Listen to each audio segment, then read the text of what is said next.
message is actually part 2 in a new series that we're doing called The Heart of Worship. I should really make sure I've got this thing on because at this point I need to take over. Now, in our first message, which we did last week, we were really talking a little bit about what it is to have a lifestyle of worship. We talked about worship being a lot more than what we tend to talk about, like.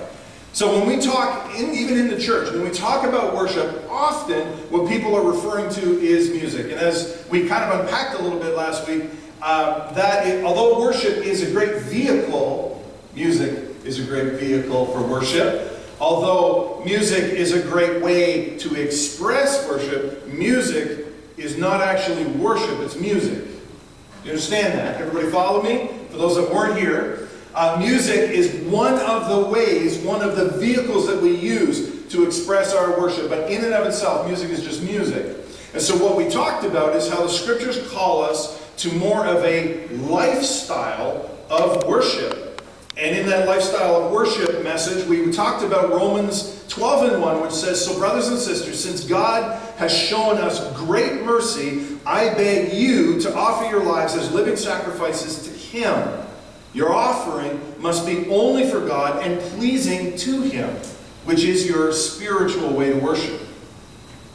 So, you might remember from last week that worship is really meant to be all of our life. It's really meant to be everything that we're about in all that we do, because worship is a response to the perfect love of God. It's something that comes out of our heart, not necessarily just one activity that we might take part in. It's something that comes from within and is of the Spirit. So today, we are going to be talking about something we're going to dig a little deeper into this thing we call worship. Because today we're going to be talking about the 4 fundamental elements of worship. These are the 4 things that together form the foundation for all worship. This message this morning, as I mentioned earlier, I'm calling Christmas in August because we're talking about a Christmas story. A story that we often don't hear anything about except at Christmas time, in which case every pastor everywhere, at least once every Christmas, has to tell that story, yeah?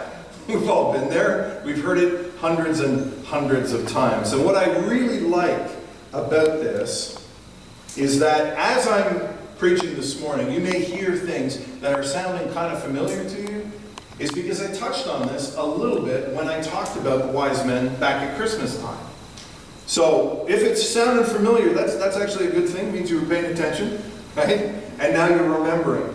So what we're going to do is we're going to talk a little bit about this story that takes place in Matthew chapter 2. And this begins in verse 1. So let's see if this works. Yeah, I love it. It's so good. "Now after Jesus was born in Bethlehem of Judea in the days of Herod the king, behold, wise men from the east came to Jerusalem, saying, 'Where is he who has been born King of the Jews? For we have seen his star in the east and have come to worship him.' When Herod the king heard this, he was troubled, and all Jerusalem with him. And when he had gathered all the chief priests and scribes of the people together, he inquired of them where the Christ child was to be born. So they said to him, 'In Bethlehem of Judea, for thus it is written by the prophet, But you, Bethlehem, in the land of Judah, are not the least among the rulers of Judah, for out of you shall come a ruler who will shepherd my people Israel.' Then Herod, when he had secretly called the wise men, determined from them what time the star appeared, and sent them to Bethlehem and said, 'Go and search carefully for the young child, and when you have found him, bring back word to me, that I may come and worship him also.' When they heard the king, they departed. And behold, the star which they had seen in the east went before them, till it came and stood over where the young child was. When they saw the star, they rejoiced with exceedingly great joy. And when they had come into the house, they saw the young child with Mary his mother, and fell down and worshipped him.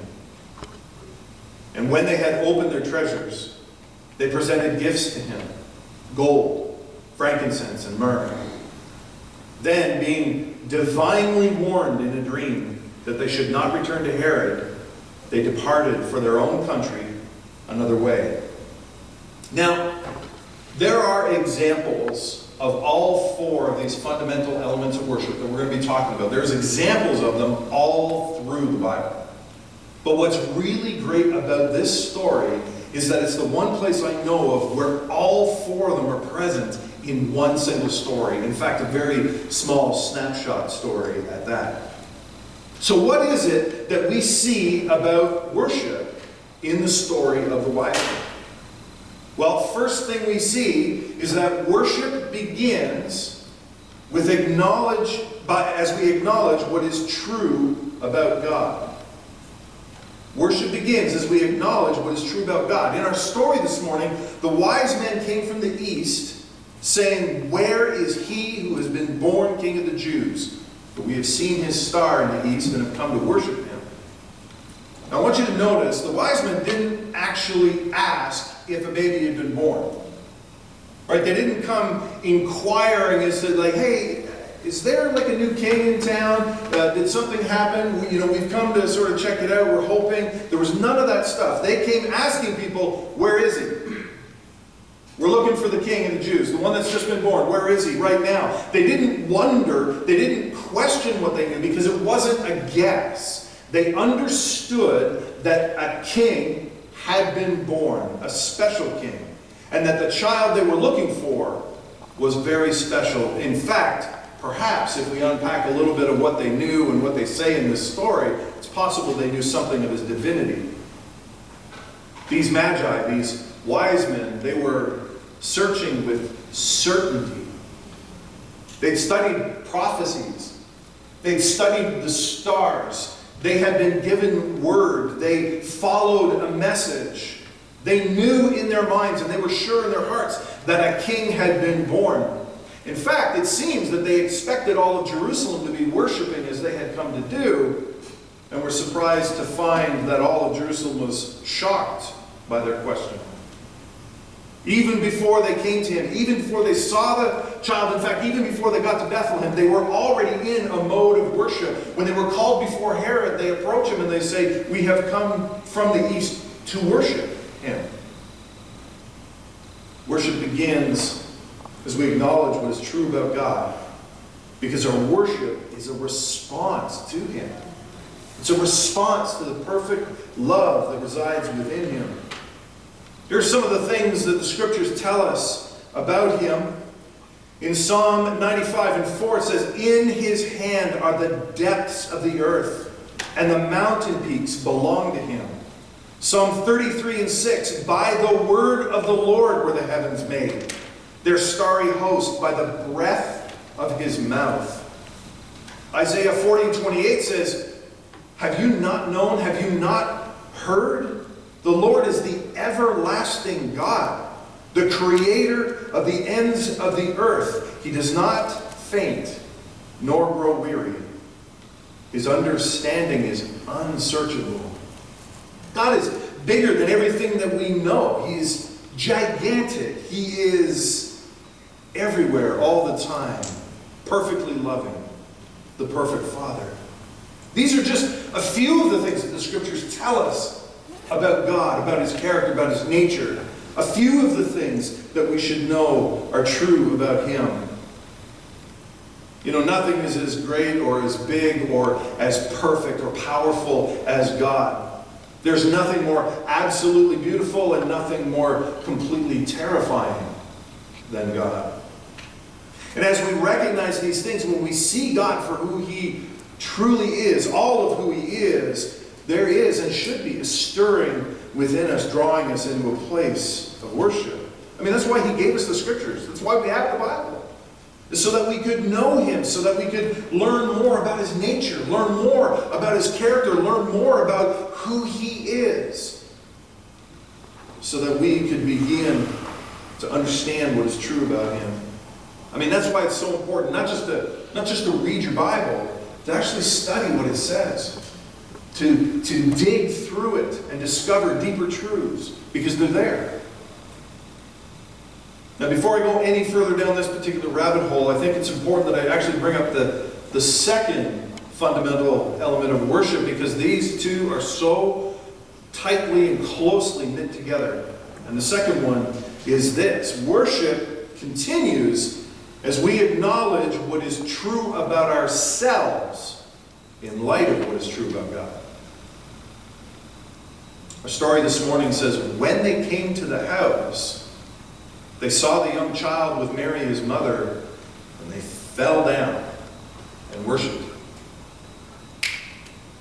As soon as they walk in the door and see this baby, they fell to the floor in worship. You know, when we have a clear perspective, a clear understanding of what is true about God, it draws us and our attention to who we are in light of who He is. And the Scriptures paint some very powerful images of this. Isaiah 55, 8 and 9 says, "For my thoughts are not your thoughts, neither are my ways your ways, declares the Lord. For as the heavens are higher than the earth, so my ways are higher than your ways, and my thoughts than your thoughts." Psalm 8 and 3 says, "When I look at the night sky and see the work of your fingers, the moon and the stars you set in place, what are mere mortals that you should think about them? Human beings that you should care for them." And one of my favorites comes from Revelation 1 and 7, where John wrote about seeing the Lord, and he said, "When I saw Him, I fell at His feet as if I were dead." Now, I don't know if I've ever told this story here or not before, because sometimes illustrations and the stories I tell start blending together. Because, hey, let's face it, I've only got a limited bank of information in my head, right? But there was a time, a long time ago, when Tracy told me about a vision that she had in a dream about God. It was some years ago, but that vision changed everything about her relationship with Him and her worship of Him. It was a powerful experience that I didn't ask if I could share this morning, but I'm going to anyway, and I'll take it all in stride when we get home. No, I'm kidding. I know she's okay with this. She said she saw herself in complete darkness. And then suddenly, without warning, she's standing in the dark in an enormous room that you almost couldn't fathom the size of. And ahead of her, a ways away, a door began to open, rising from the floor. Like a giant, garage door. Like a giant door, Raiders of the Lost Ark kind of thing, rising from the floor. And from the other side of the door, light poured in, a light so brilliant that she couldn't look into it. And in that instant, she found herself collapsing to the floor, lying on her face and trembling in fear. She called it a terror so deep, so powerful that no words could describe it, except maybe dread. A dread. She lay there on the floor, paralyzed, and found herself trying to say something. She couldn't quite make out what the words were to be, but she kept trying to speak something over and over, but couldn't utter a sound because the dread had stolen the breath from her lungs. Now, we fast forward a bit of time, a bunch of time actually, to a time when I was reading Scripture to her. We were just sitting around our living room, and I read her Isaiah's vision from Isaiah chapter 6, which says, "In the year that King Uzziah died, I saw the Lord, high and exalted, seated on a throne, and the train of His robe filled the temple. Above Him were seraphim, each with 6 wings. With 2 wings they covered their faces, with 2 they covered their feet, and with 2 they were flying. And they were calling out to one another, 'Holy, holy, holy is the Lord Almighty. The whole earth is full of His glory.' At the sound of their voices, the doorposts and thresholds shook, and the temple was filled with smoke. 'Woe to me,' I cried. 'I am ruined.' Some versions say, 'I am undone. For I am a man of unclean lips, and I live among a people of unclean lips, and my eyes have seen the King, the Lord Almighty.'" And as I read that passage, the Tracy and we talked a little bit about that story, she went white as a ghost. And she said to me, read it again. And I read it again. And she just stood there staring at me. She had never read that passage before. And she said, that's what I was trying to say as I was lying on the floor in my vision. Holy, holy, holy is the Lord Almighty. Perspective is everything, isn't it? When we truly get what's true about us in light of what's true about Him, it changes everything. It changes our posture. I mean, that's why the wise men fell to the floor in front of a baby. I mean, it's not like they walked into a palace. It's not like they walked into a place of huge honor and reverence. They walked into a humble home and found a mother with her child and fell to the floor on their faces before Him in worship. When we acknowledge the truth of who we are in light of who He is, it changes our posture inside and out. You know, it's worth noting that when these wise men went and were called before Herod, the king of the land, when they went to see him, there's no mention that they were bowing before him. I mean, it's certainly possible that they gave some kind of a courtesy nod, you know, or, hey, I don't know what they did, because it doesn't say. But there's definitely no mention of it. Because the reverence towards an earthly king pales so completely in comparison to what happens when they enter that house and see the baby Jesus. What they experience when they walk through that door with their eyes. See, I mean, I wasn't there, but I can only imagine what it would be like for them to have studied so long, to have anticipated that moment for so long, to have journeyed so far, and then open the door and walk in and see that child knowing what they knew about him. And boom, they fall to the floor. Jesus is greater. I am lesser. He is all-powerful. I am weak. He is perfect. I'm fallible. He knows everything, sees everything, is everywhere present, and I am just a guy trying my very best to love like He does. How about you?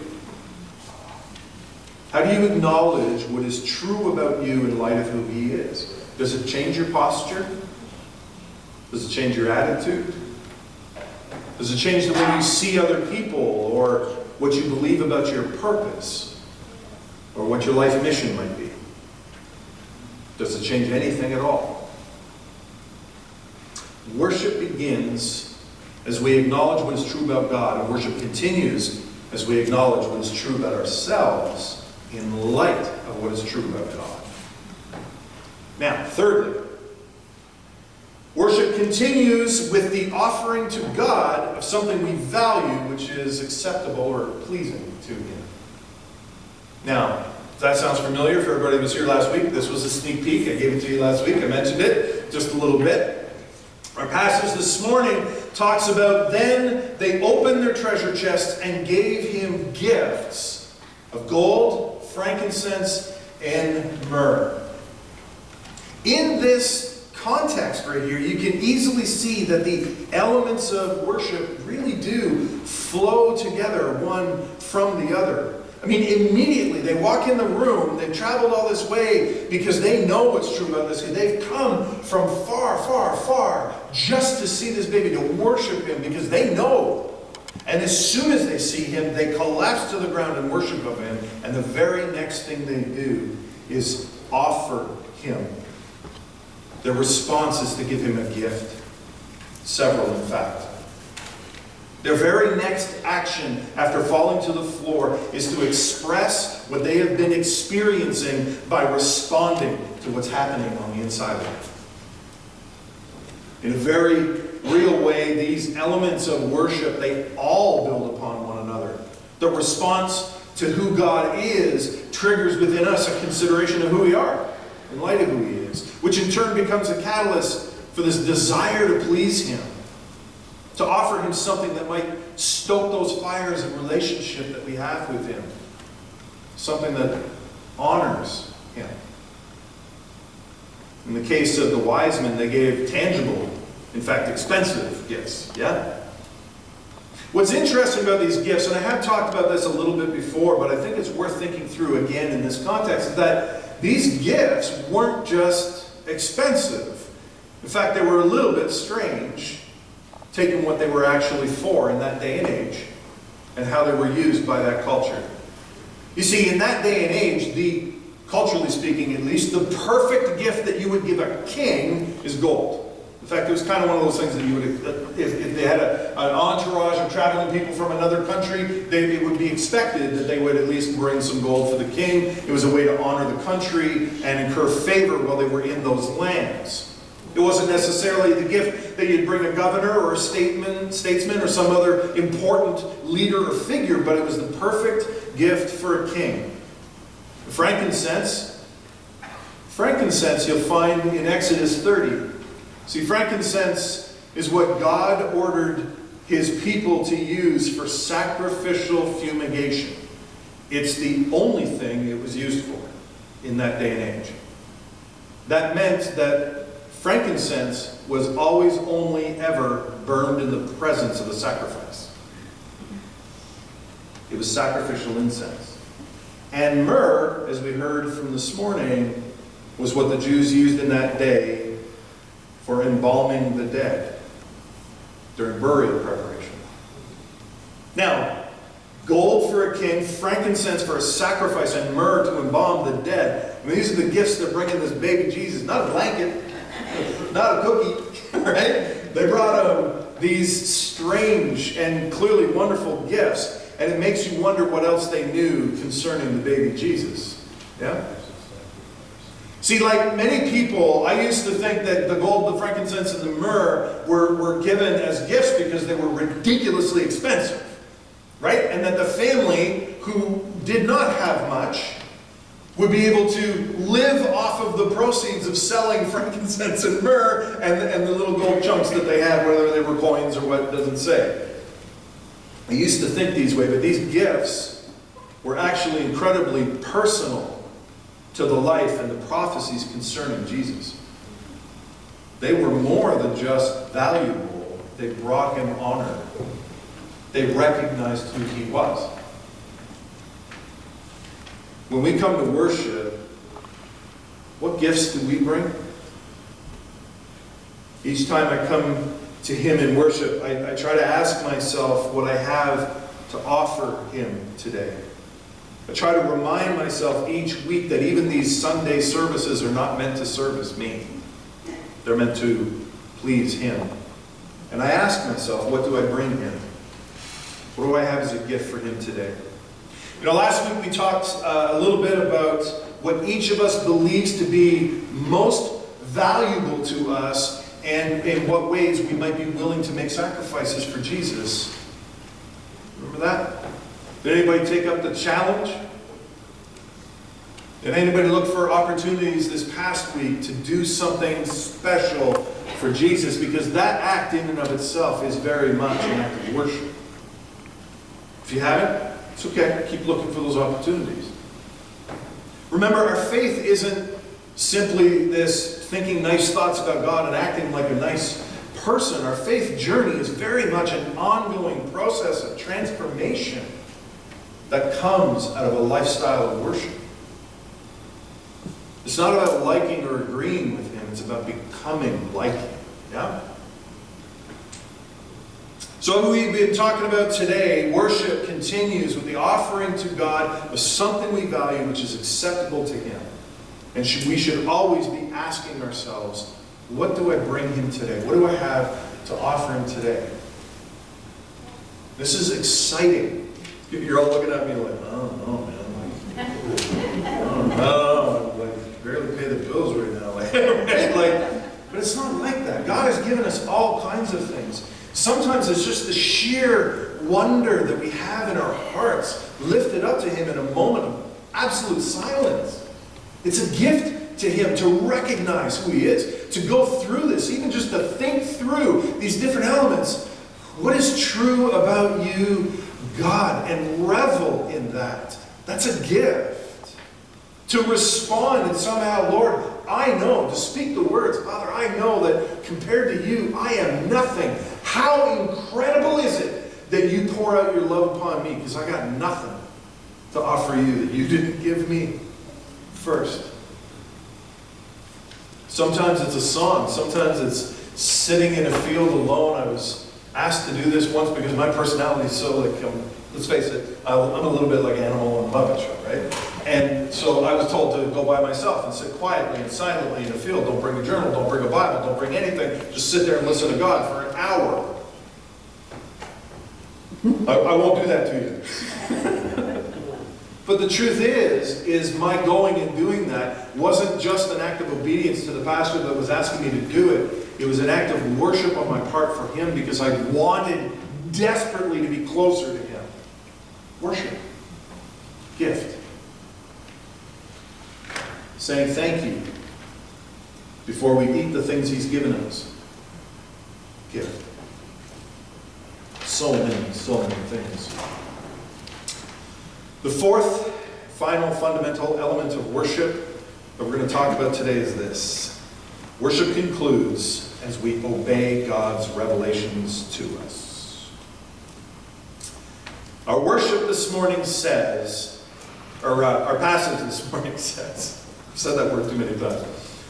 Then, being divinely warned in a dream that they should not return to Herod, they departed for their own country another way.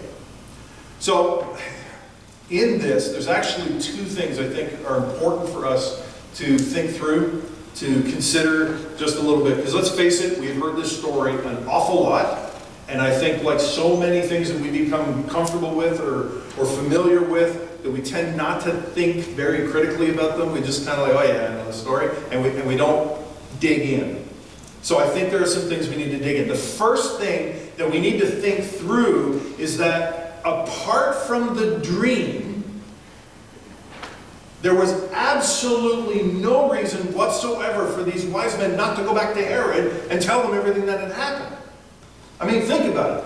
The king had called them, the king of the land had called them into his courts, asked them what was going on, called in some specialists, said, hey, would you go check this thing out for me and find out if it's like actually a thing, and then so I can go and worship him too. They had no reason to suspect foul play. There's nothing in that story, there might be in our minds, but there's nothing in that story in and of itself that would lead us to believe that the wise men had any issue with what Herod had asked of them.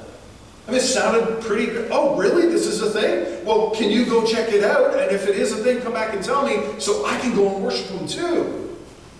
They walked out of those courts, out of the king's presence, probably going, yeah, awesome. Like, we were surprised everybody isn't already doing it, but yeah, we can come back and do that. There's nothing in this story that would lead us to believe that they wouldn't go back to Herod with the news. Except for this dream. Dream. So what we need to understand from that is that this is another risk that these wise men took on behalf of the Lord. This was another sacrifice that they made for Jesus' sake. Because until that point, everything's fine. They traveled a long way. Yeah, they were put out. But as soon as they did this, they put themselves in harm's way for the sake of the baby Jesus. They intentionally put themselves in harm's way by disobeying the king so that they could obey a specific revelation from God. This is a posture that is so important for us to learn. Because it's one of the things that's true about God. He is our absolute authority. Now, before anybody in their mind starts going off on government silliness, because I'm on Facebook too and I've seen what's out there, I want to say this. Okay? We're going to clear something up right now. Please notice, this was a specific revelation to these wise men from God himself. They were not twisting scriptures to fit what they had going on in their head. They were given a specific word directly from God, telling them to do a specific thing. And they obeyed. Obeying the Lord. Having said that, the second thing that we need to think through here is, how often do we actually consider that obedience is a fundamental and essential element of worship? Because I confess, it was a long time. I was way down the road in my journey of faith before I ever really gave this any serious thought. Obedience. Man. Now, if it's not something that we're used to hearing to, this could be pretty heavy. In fact, it feels a little heavy right now. But that doesn't make it any less true. Obedience isn't just something that's recommended. I'm talking obedience to God. It isn't just something that we should do. It's actually essential to worship. It's necessary, and that's because disobedience to His revealed will nullifies everything else we attempt to do in worship. Disobedience to God ignores what's true about Him. It makes a mockery of what's true of us in light of who He is, because it puts our will above His. In effect, it robs Him of the gifts we would otherwise be offering. We cannot worship God if we're not willing to obey God. Now, I have to say this, that if you're sitting here listening to the words coming out of my mouth, and I keep saying obey, obey, obey, obey, obedience, obey, obedience, and you're reacting to that inside, I want you to know I am too. Okay? Because whenever I hear the word or say the word, I get this like growl inside of me. Like obey, like it's like I can hear the words in my head, ain't nobody gonna make me do anything I don't want to do. Right? I'm not wrong. May not be all right, but I'm not wrong. It's this thing that we have about obedience and the word. And the truth is, the reason I have that reaction is because in my broken life, growing up in a broken family, like so many other people, whenever I have been told to obey, it wasn't about love, it was about control. That's what I learned about my life. It's always been my experience from when I was a little kid all the way up to when I became an adult, if I'm there yet. But as I grew up, as I experienced this thing about obey, it was always about control. And never really about love. But in the kingdom of God, obedience has always, ever, only been about responding to the love of God. You see, in His kingdom, obedience isn't about controlling us at all. It doesn't have to be. He's God. He can do whatever He wants. He's got all authority. He's got all power. It's a truth we should understand. He's God. If He wants us to do something, He can make us. I mean, He does have the power to make it happen. He doesn't. He doesn't. But He most certainly can. When He calls us to obedience, it's not about controlling us, because, let's face it, if He wanted to, He could just control us. He's God. He can do whatever He wants. That doesn't happen, however. He doesn't do that because for Him there's nothing more important than the two-way loving relationship that He sent His Son to die for so that we can have that relationship with Him. That is what He's after in us. He wants us to have that with Him. So He's not going to force you. He's not going to force me. He's not forcing any of us. Instead, He wants us to learn and to understand that outside of the relationship we have from Him, our obedience, now hear me in this, our obedience does not benefit God. It benefits us. But don't misunderstand me. I'm not saying that it doesn't please Him. I'm not saying that He doesn't appreciate our obedience, that there isn't something more to that. I'm not saying that. What I am saying is that our obedience of God doesn't actually benefit Him. It benefits us only. Our obedience in Him is about freedom. It's about where healing resides. It's about where love is perfected and our relationship with Him grows closer, deeper, more intimate. In His kingdom, obedience is not about control. It's about receiving, accepting, and having a more abundant life in Him. In John chapter 14, verse 15, Jesus said this, "If you love me, you will obey my commands." He is not trying to coerce. He's not trying to convince. He's simply stating a fact. If you love me, you'll obey me. We cannot love him or worship him if we're not willing to obey him. Disobedience to his revealed will nullifies everything we attempt to do in worship. And we should all be looking to discover all that God wants for us.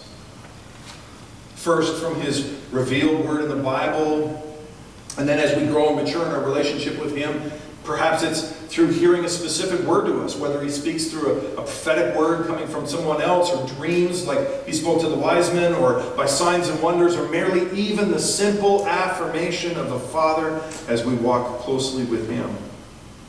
It's at the very heart of our life in him to discover all he wants for us in this life and to walk. And that is what obedience is about. Worship is so much bigger than I think we often recognize. It's so much more than what we believe it to be. And in the weeks ahead, we're going to actually unpack some of the specific ways that we worship God, and we're going to talk about how these things connect and demonstrate these four essential or fundamental elements of worship. Until then, this week, I want us to consider what it means that worship begins as we acknowledge what is true about God. Consider what it means that worship continues as we acknowledge what's true about ourselves in light of what is true about God. Thirdly, that worship continues with the offering to God something we value, which is acceptable or pleasing to him. And finally, to consider that worship concludes as we obey God's revelations to us. And as you consider these four fundamental elements of worship, I invite you to ask yourself each day, how will my life and worship be different